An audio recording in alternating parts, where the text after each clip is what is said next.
Thanks so much for making our tails wag by watching this guest interview from Arden Moore's Four-Legged Life. Four-Legged Life. Make sure to subscribe so you're up to date with all of our Four-Legged Life content. Four-Legged Life. Four-Legged Life. What's up, pet pals? Welcome to Arden Moore's Four-Legged Life show. I am your host, Arden Moore. Now, this is the first time in my radio hosting career that I'm going to introduce my guest using these words: pugs, race cars, lefties. As you will soon discover, our special guests are in a race to save dogs, cats, and other animals in need of finding homes. Please give pause and applause to the dynamic mother-son duo. First up, prolific author Lauren Darr of Left Paw Press, there's the lefty, and her NASCAR racing star son, Zachary Tinkle. Together, they are racing for rescues. Vroom! Did I sound good? Did I get my engine going there, Zach? Welcome both to the show, guys. How you doing? We're doing great. Thanks for having us. Hey, a couple weeks back, I ran into these two great people at the Global Pet Expo in Orlando, Florida. It is the biggest pet product showcase, I think, on the planet. It's about 7 football fields long of booths and things. And if you did your little watch timer on your clock, you easily did 10 miles a day walking. Would you both agree? Did you figure out how many miles you walked the show? I don't know how many miles. I did have my fitness tracker, and one day I did 14,000 steps. Wow. How about you, Mom? Well, I was walking right beside him, and I think that was before his phone went dead. So. Oh, so you think it's more? Oh, yeah. More. Yeah, and my thighs were feeling it. I do know that. Yeah, mine were too.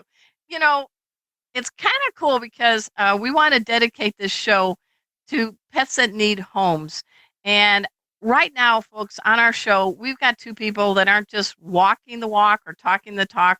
They're racing to help pets. So, Lauren, I don't jump in and then we'll get Zachary. What is Racing for Rescues? Tell us, it's a nonprofit, correct? Yes. Yeah, absolutely. The Zachary Tinkle Foundation is a 501c3 that we started in the end of 2021, I believe. And we started that after we had a tragic situation in our family. My husband had a stroke. We shut down Zachary's late model racing team. We never knew if he would ever race again. Fans stepped up to the plate and funded his racing. And he also got a call from Wayne Peterson. Your little Wi-Fi did a wiggle. So you said fans stepped in, and then what did you say? Fans stepped in and they did a GoFundMe to help Zachary keep racing. And then Wayne Peterson from Peterson Motorsports put Zachary in his car at about the same time. Near the end of that season, we sat down and we were like, wow, we had no idea how amazing people were and how blessed we were. So we started the Zachary Tinkle Foundation. We looked around and said, what do we have that we can do anything with? We're not people of infinite means. And we had his mini cup trailer sitting in our driveway and said, hey, why don't we take the trailer and use it to take supplies to rescues in cities where he races? Yep, and so that's kind of what we do with the Racing for Rescues initiative. As I like to say, we try and be the rescue for animal rescues, and that's what we try and do with that, and and try and get as much publicity for shelters as possible as well when we go there, to encourage more people to donate even after we are there. I love that. I have to ask, how is your hubby, Dad, or Zach's dad doing? How is it? How's your? He's great. He's great. It was a stroke where he was expected to be in a wheelchair and unable to speak for the rest of his life, but he's up. We We say that he walks like a weeble wobble, but we're very, very thankful and blessed for how well he's recovered. And what's his name? Brad. Shout out to Brad. Brad, we're pulling for you, man. We want you to get back as well as you can. And this is a game changer. Zachary, tell us about when you found out about your dad having a stroke. What was going through your head? Because you're starting the circuit. You're number 11, right? Did I get it right? All right. See, I did my homework. So how did that jolt you? But you didn't just sit on the sidelines. You said, we got to do something, right? Well, I was actually the one who ended up calling 911 when he had the stroke. So, wow. So I just kind of sat there, noticed him. I could tell his speech was slurred and all that. So that was, I was right there when it happened. But fortunately for me, it was just kind of in the moment. I guess in the moment I wasn't focused about racing because I was more focused on my dad. For a while, once things got settled, we had an idea. For me, I knew very quickly that, it meant not racing, which at the time, to be honest, I wasn't too, I won't say like I missed racing because I was more focused on my dad in that regard. So for me, it definitely meant, for short term and I'll admit I was fully prepared to completely stop racing permanently. And I had, was very much had already mentally made that decision. Then how did it feel that people stepped up, Zachary, and had a GoFundMe for you? That's pretty awesome. Yeah, it worked out. It's really great to have all the fan support for obvious reasons, but it was humbling experience, I guess, for me because you never know just how many people actually wanted to see you race, and for me it was great. It helped me get not only keep me on a racetrack, but it also allowed me to take the step up to drive in the ARCA series. So for me, it was just it ended up turning with the GoFundMe, helping me create a new opportunity. And if I'm honest, without it, I wouldn't be where I am today. So it's a lot what do you think about that, Mom? You got the son who's ready to go, hit that track, and then reality, life happens. What do you think about your son and what he's been doing? Well, it was a very humbling experience. And when I looked at the people that contributed, like even people in the NASCAR Cup Series that, frankly, I had no idea that they even knew who he was, much less wanted to contribute to his success. And it was just amazing. And I have to tell you, I still tear up about it because we say that he came out of the womb wanting to race. And we're going to find out about you as a kid, a toddler. Yeah, and it's all he ever wanted to do, and I have to tell you, it was the hardest conversation I think we ever had to have. He, I think, was probably more mature about it than I was, because I was, blubbering and crying because as a mom, you're sitting here thinking, okay, we're telling this kid that has a dream that you can't have that dream anymore. So when people did step up and fund him, and he still got in a race car, and then to make the leap into a NASCAR series, it was just such an eye-opening experience that we definitely felt like, wow, how can we do for others what others have done for us? That is perfect. We're going to find out how Zachary got to keep his dream, his dad's getting healthy, and how this mom is a huge, prolific author. All this and more after we take this break. So you pet pals know the drill. We're going to sit, stay. We'll be right back.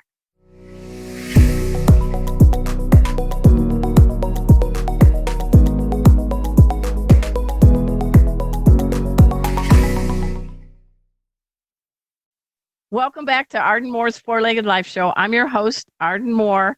I am so honored and delighted to have on our show today two people making a difference in the world of pets kids, and others. We're talking about Lauren Darr. She is the creator of Left Paw Press, and her son, who is a rising star in the NASCAR circuit, Zachary Tinkle. And I'm just really curious, Lauren, you and I and my cat Casey are all lefties. Zach, are you a lefty? Actually, more right-handed myself. Is that because you're on a circuit in NASCAR and don't you always have to turn left? So, right?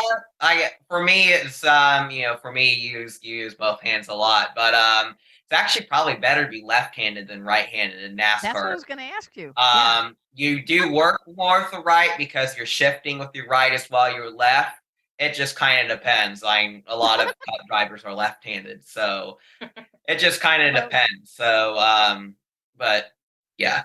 Well, your mom said that you came out of the womb, what, with a NASCAR checkered flag? What? Did you have checkered flag diapers? I don't know, man. I'm not trying to get too personal, but I mean, where did you get this need for speed? Move over, Tom Cruise. How did you get it? What got you into racing?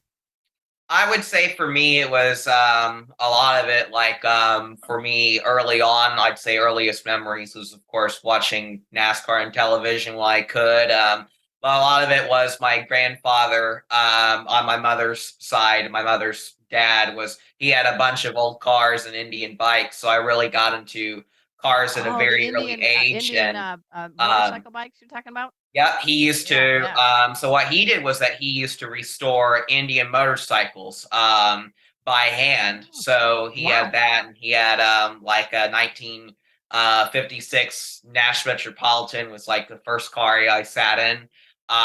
So it was really cool. And I have that car now today. So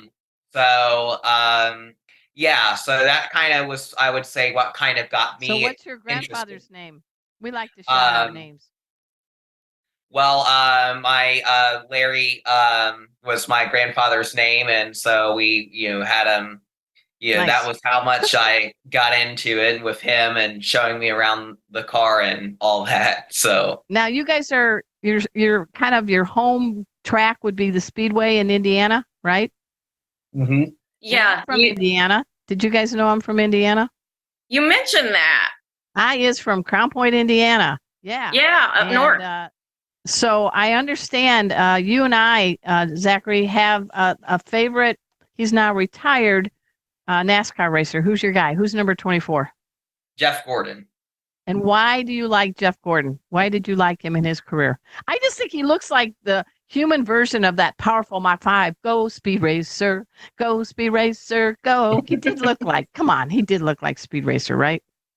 I don't know. I never watched that, to be honest. So I never watched it. So for me, I wouldn't know. But I would say, I really like Jeff and his personality of how he always raced, his style of racing. He was always trying to be, just watching him compete. And for me, what really gained a lot of respect for me was what he did off the racetrack with the Jeff Gordon Children's Foundation. And so that was why I became a big fan of him, was actually more what he did off the racetrack than on the racetrack, of not only being a car owner and a driver, but also being a good person outside of the racetrack as well. Well, I think your mom and dad have made you a nice young man. You've made good decisions on your own. Lauren, I mean, there's so many different circuits in NASCAR. So, I mean, when your son said, I don't want to be a dentist. I don't want to be an NBA player. I want to be a race car driver. How old was he when he declared that? And what was your first thought? He was actually about hip high, probably about 5 or 6 years old, and begged us for years to race. And then we finally got him in a go-kart around 10. And, at that point in time, I have 2 children, and one of them, she's about 30 and she's still figuring out what she wants to be when she grows up. And then I have Zachary, and the story never changed. She always wanted to be a race car driver. So when we lived in Chicago for a number of years, we put him in a go-kart and found out he was actually really good. So we knew right away when he started racing the mini cup stock cars that this was going to be it.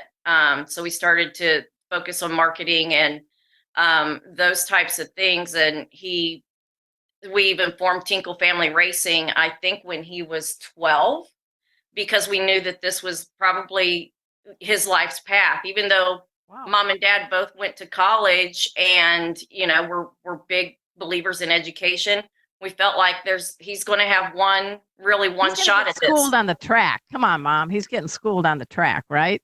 Absolutely. I think he's learned more about life and life experiences and relationships at the racetrack than maybe he even would have, going to a school. I'm really curious, Zachary. How old were you when you got your legal driver's license? Probably actually 18. 18. Yeah, I did get my permit because we moved around that time at 15 up in Illinois, and then we moved to Indiana. So I kind of, I then had to retake it because we moved. So I had to retake my permit. So are you in the car with a driver's instructor and you're a race car driver? I'm just hilariously wondering how you kept the school zone speed limit. For me, it didn't go.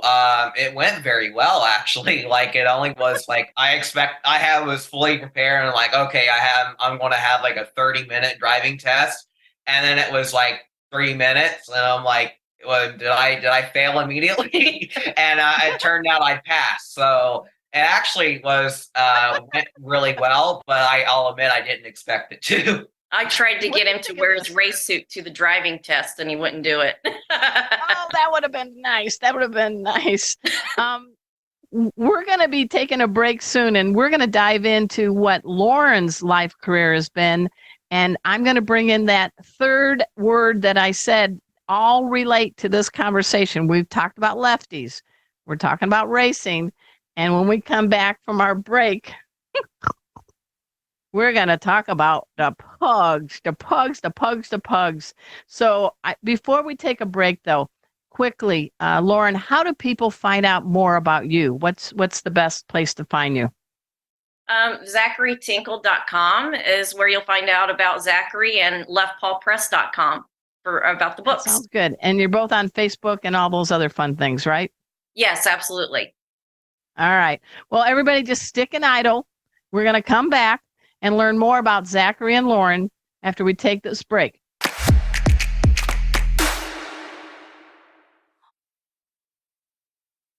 Welcome back to Arden Moore's Four-Legged Life Show. Yep, I'm your host, Arden Moore, and I'm having a great time with the mother-son team of Lauren Darr and Zachary Tinkle.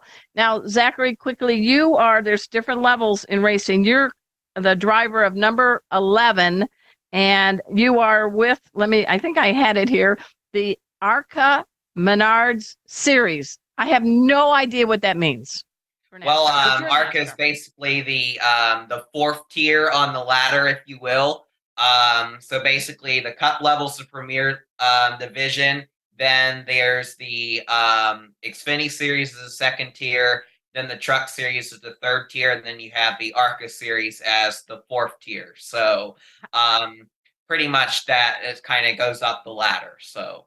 Oh, I love it. Lauren, you and I have something in common besides being lefties. We like to write books.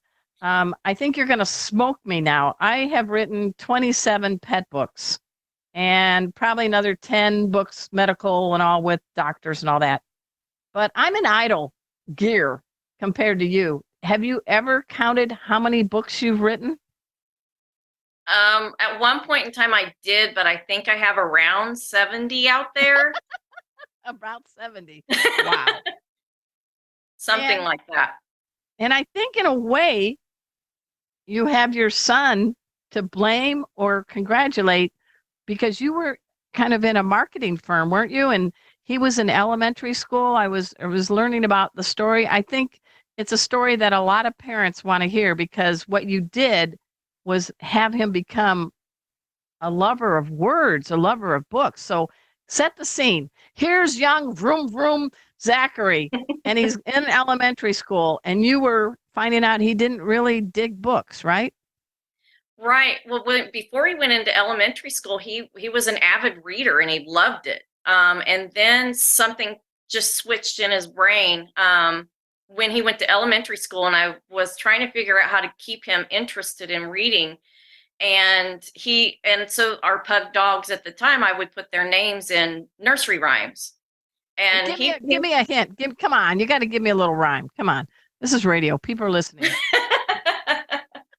Do you remember? Well, their name Tinkle, and what was the names? We had Inky and Sarge and Benji.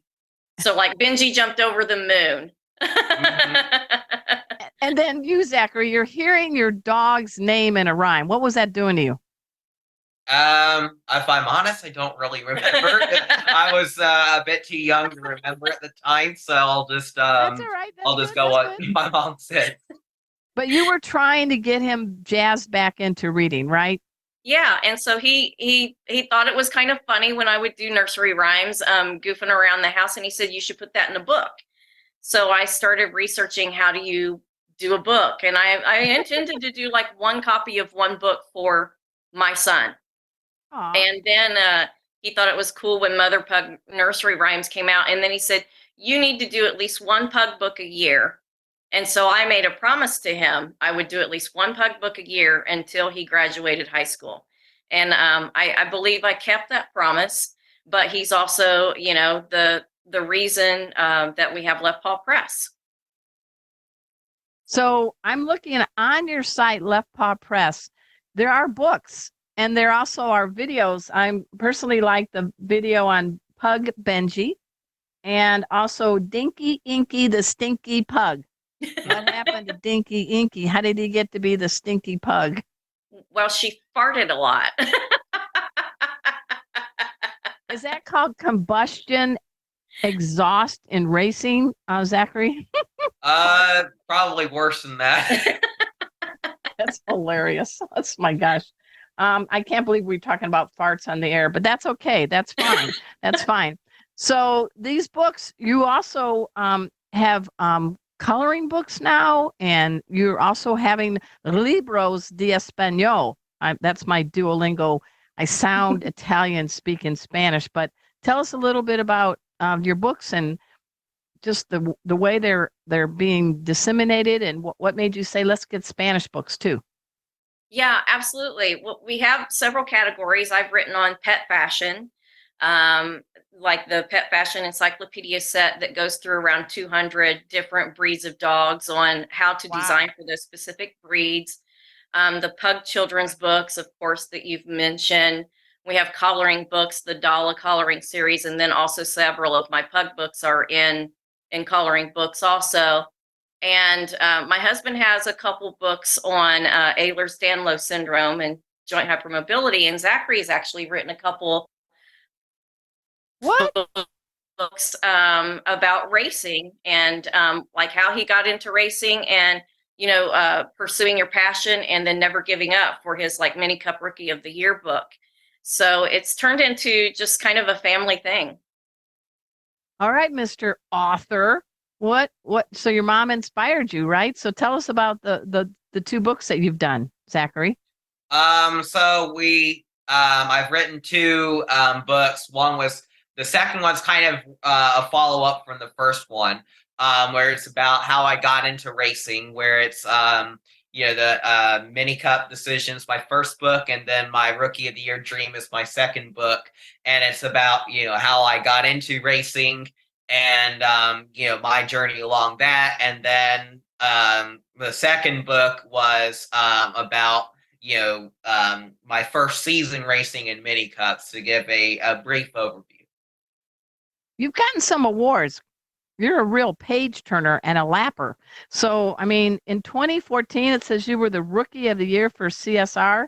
How old were you in 2014? My gosh. 12? Yeah. Yeah. So, oh my gosh. So what does it mean? What is this Mini Cup? What does that mean? Because you said you had a Mini Cup trailer. So for us that may not know a lot about racing, although I used to cover it for sports. You're the expert, not me. So what is the mini cup? Well, it's basically a half-size NASCAR stock car. So it's basically, and to give a brief description, it is basically half scale of a NASCAR stock car. So that's Are you basically what it still would on be. the same kind of tracks like at Speedway in Indiana and all? Not Indianapolis Motor Speedway. Usually like a quarter mile or a third of a Okay. mile. Yeah. They don't race half miles or above for safety reasons. Yeah. But you'll see them a lot at quarter miles or a third of a mile tracks. So in a mini cup, how fast can this puppy go? They can reach. I believe some places. I think at Wisconsin Dells, we would go into the straight about when you're going into the corner about 80 mile an hour. So they Wow. were pretty fast for their size, and so those actually had like a the same kind of an odd engine where it was a Honda engine, but it was Mhm. made not for cars. It was made to power a car wash. Are you And that was kidding? what they put in the race car. A pressure washer. Pressure washer, Yeah. yes. Wow. Who would have thought that? That's funny. Well, you're making a splash on the scene. See how I did that? So, being in the fourth tier of NASCAR, being in the ARCA Menard series, tell us about what you're racing in now and how fast can you go? In ARCA, we do probably our fastest track is around Michigan, which a lot of them do about 190 mile an hour, so a lot quicker Oh, than when I was starting out. And probably for the East Tour, our quickest track will actually probably be the next race I'm on at Dover, where you will easily see average speeds of around 160 mile an hour throughout the lap. So pretty but when fast you're in the racetrack. race car, it's not a blur, is it? What's going on in your brain? You're seeing everybody, you're drafting, you're watching but do you feel like you've kind of like in slow motion, or can you describe what it is? I would say for me, it's more in slow motion where you're able to focus. Everything is happening really quick. But for yourself, you're able. For me, like you have to be able to slow it down mentally, and be able to concentrate and like hitting the apex. Getting your throttle points, your braking points, and all that. So you gotta a lot of ways be able to slow down in order to speed up. Have you ever gotten a speeding ticket? Actually, no. Have you, Mom? Lauren? More than I could count in my lifetime, probably, yes. Hey, we're speaking with Lauren Darr. She is the creator of Left Paw Press. I want you to check out that site afterwards, and her amazing son, Zachary Tinkle. And it is zacharytinkle.com. Is that right? Okay. Yes. So we're going to come back and we're going to learn about how they are racing for rescues in more detail, and maybe how you folks out here can help them after we take this break. So sit, stay. We'll be right back.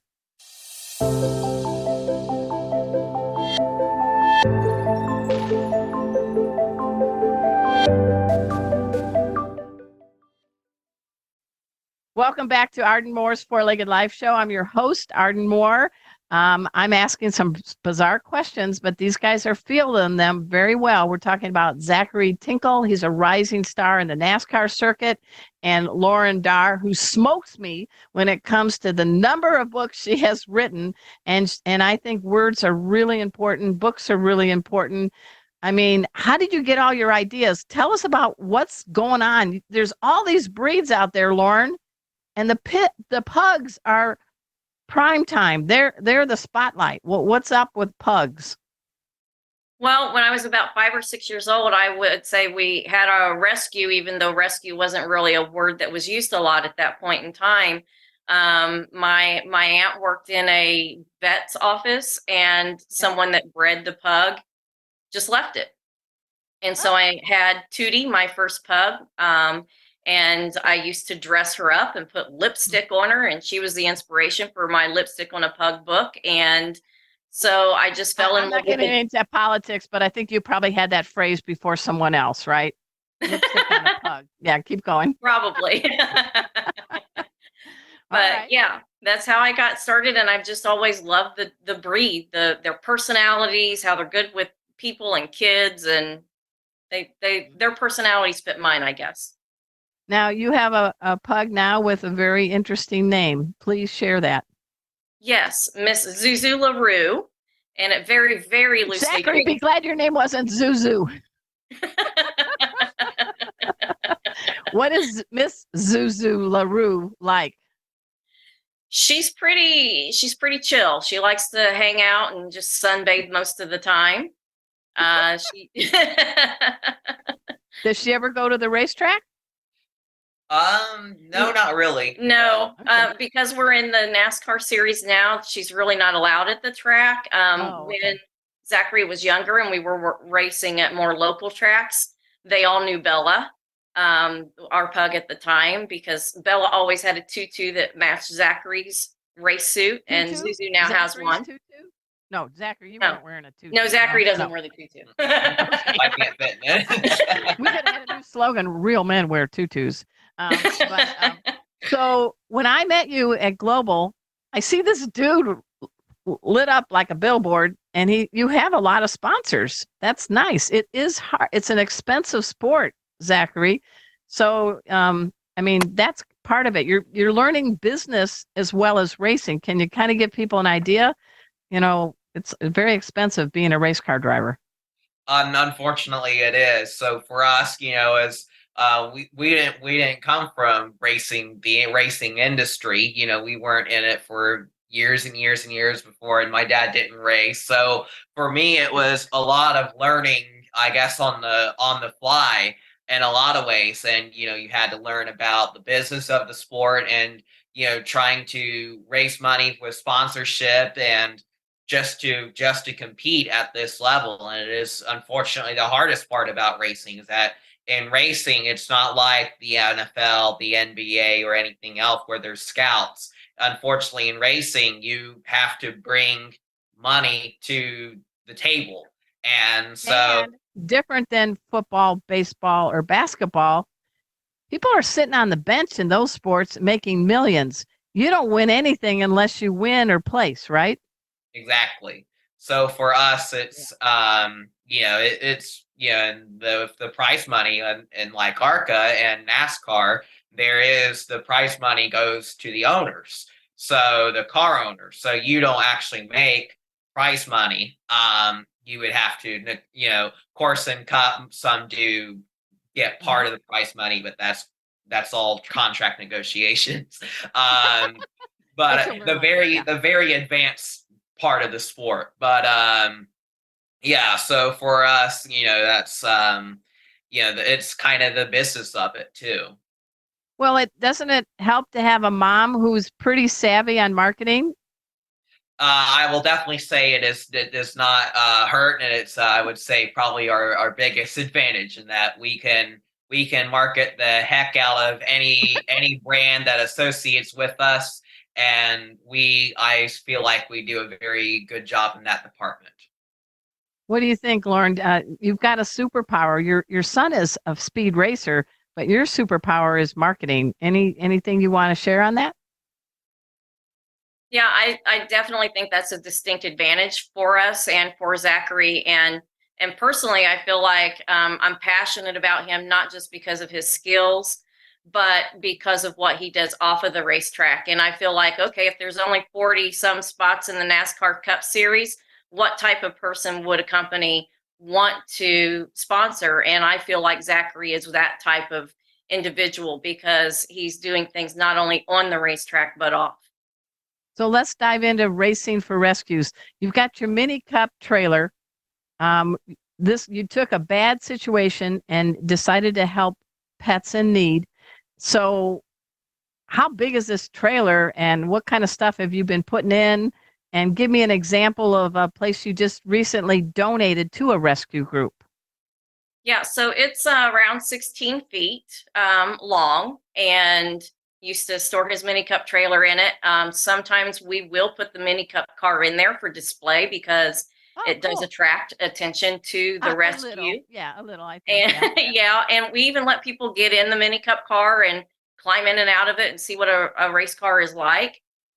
So that also attracts some media attention for the rescue itself. And as far as the supplies, it's all across the board of what they might ask for, wouldn't you say? Yes. Yeah. A So lot, give us some whether examples, something as Zachary. simple as dog food, cat food, cleaning supplies, something as simple as that. A lot of time that is what we take, but of course sometimes it has a mini cup car, and we do jam as much as we can in there and try and be able to donate as much product as we can. And we've had quite a few unique things that have come along. So we actually even got a pallet of cleaning supplies last year donated to us. So I don't know if we've still gone through the whole pallet. Yeah, we but have. We have? Okay, we have. Well, what about So when you it's were something at Global this year? Were you walking around trying to build some things that could bring some donations to rescue groups? Yeah, absolutely. We were there to promote the Racing for Rescues initiative because the more pet companies that we can get involved and to donate, it just spreads the burden across, I guess is what I would say, and establishes partnerships with those companies and also helps promote them along the way. So definitely, we were looking for companies Were that you wanted to donate. successful? Were you successful? Yes, absolutely. We've had several different companies that I'm meeting and following up with already, so that we can get them to get their donations in and take them to the cities where we race. So where's the last place you made a donation? Let's do a shout out to that group.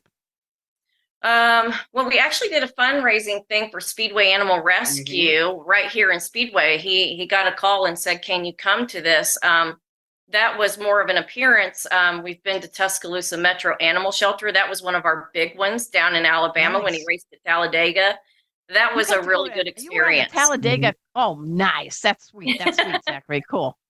Yeah. And we did that in partnership with the American Association of Pet Parents. And they had staff come and we were there and we had media come out. And so we felt like that was really, really successful and a model for how we would really like to help rescues. Did you say you're a little proud of your son? Just a wee bit? A smidge, yes. Yeah, no, I'm very, very proud of him and all that he's accomplished. And I'm in awe of what he does on a racetrack when I watch him drive. And I'm very proud of the things that he does off of the track too. I think somebody like Mr. Gordon would be very proud of you, number 24. Have you ever met him? Once in 2015? Yes, it was his retirement season. So yeah, at Chicagoland. That's the only time I've met him, but was a really good experience. So before we go, Zachary, what's something that pugs or other dogs have done to make you a better human? I would say for me, always growing up around pets, it's taught me the value of having animals in your house. It's, in a lot of ways, it's great. Having a pet's great for a person, not only just, it's great to have an animal have a home so they can feed, have a place to stay, but it's also great for us humans because it helps our mental health a lot.